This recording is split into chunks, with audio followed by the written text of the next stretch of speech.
Halo cuy, selamat datang di OB Motologi. Yamaha Aerox adalah fenomena. Mesin 155 cc dengan teknologi VVA-nya adalah standar emas kecepatan di kelas Kutik 150-an. Namun, ada harga yang harus dibayar untuk performa tersebut. Bagi banyak pemilik, Aerox bukan sekedar motor, tapi juga guru mekanik dadakan. Kenapa? Karena motor ini punya penyakit khas yang seolah-olah sudah menjadi paket pembelian. Dari masalah kelistrikan yang fatal hingga isu mesin yang haus oli. Hari ini kita tidak bicara soal kerennya Aerox. Kita bicara soal kegagalan teknis yang dibiarkan oleh pabrikan.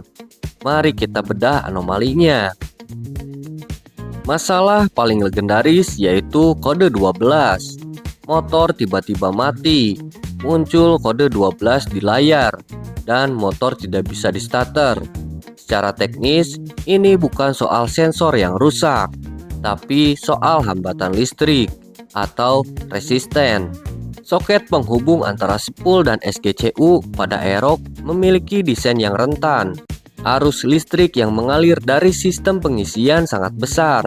Berdasarkan hukum Ohm, P sama dengan I pangkat 2 dikali R, di mana P adalah panas, I adalah arus, dan R adalah hambatan. Jika soket sedikit saja kendor atau terkena kotoran, maka nilai R naik, karena arus atau I sangat besar. Panas yang dihasilkan melonjak secara eksponensial, hingga plastik soket meleleh dan arus terputus. Insinyur Yamaha tahu masalah ini sejak generasi pertama. Tapi kenapa baru di model terbaru soket ini dibuat lebih tertutup atau dipindahkan posisinya? Ini adalah contoh di mana efisiensi biaya produksi memenangkan perdebatan di atas keamanan jangka panjang. Penyakit kedua, mesin vampir. Banyak pengguna Aerox mengeluh oli mesin berkurang drastis, bahkan sebelum waktunya ganti oli. Apakah bocor? Tidak, ini soal evaporation loss. Mesin Aerox memiliki kompresi tinggi, yaitu 11,6 berbanding 1. Suhu kerja mesin ini sangat panas. Riset lapangan menunjukkan bahwa material piston ring dan dinding silinder memiliki toleransi yang sangat rapat. Namun, di sisi lain, suhu tinggi menyebabkan penguapan oli melalui jalur pernapasan mesin atau crankcase ventilation. Jika Anda menggunakan oli dengan flash point atau titik nyala yang rendah, oli akan menguap dan masuk ke filter udara. Yamaha merekomendasikan oli dengan viskositas encer untuk mengejar efisiensi BBM. Tapi mereka seolah menutup mata bahwa oli encer lebih mudah menguap pada mesin kompresi tinggi. Konsumen dipaksa rajin cek dipstick setiap minggu kalau tidak mau mesinnya jebol. Mari kita bicara soal kenyamanan. Aerox disebut motor sport, tapi apakah sport harus berarti keras seperti batu? Yang pertama, shock breaker belakang. Desain shock bawaan Aerox memiliki travel yang pendek dan spring rate yang tidak progresif. Hasilnya adalah mentok saat membawa beban. Yamaha berdalih ini demi stabilitas manuver, tapi bagi punggung pengguna ini adalah bencana harian. Yang kedua, bearing kruk as. Ada laporan konsisten mengenai suara mesin yang kasar atau ngelitik setelah kilometer tertentu.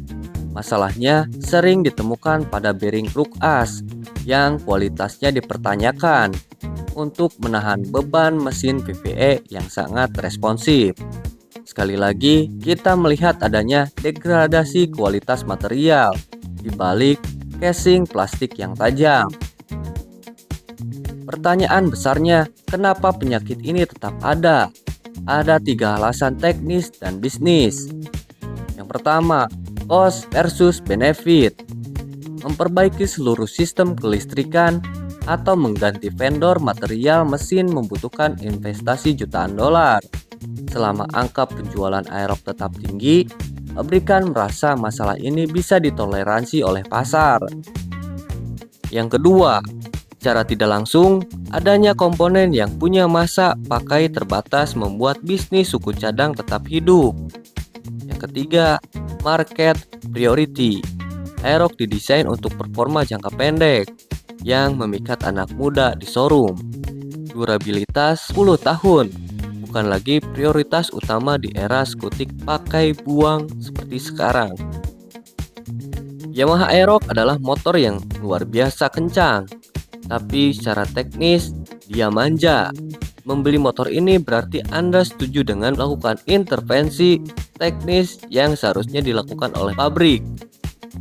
Ganti soket spool, ganti shock breaker, dan menggunakan oli kualitas tinggi. Jangan percaya sepenuhnya pada brosur, pahami penyakitnya, antisipasi kerusakannya, karena di balik kecepatan yang menggoda, ada engineering yang butuh banyak perbaikan. Apakah Aerox kalian pernah kena kode 12? Atau oli kalian sering hilang misterius seperti dia? Tulis di kolom komentar. Jangan cuma curhat. Saya OB, tetap teliti, tetap motologi. Sampai jumpa di video selanjutnya. Bye.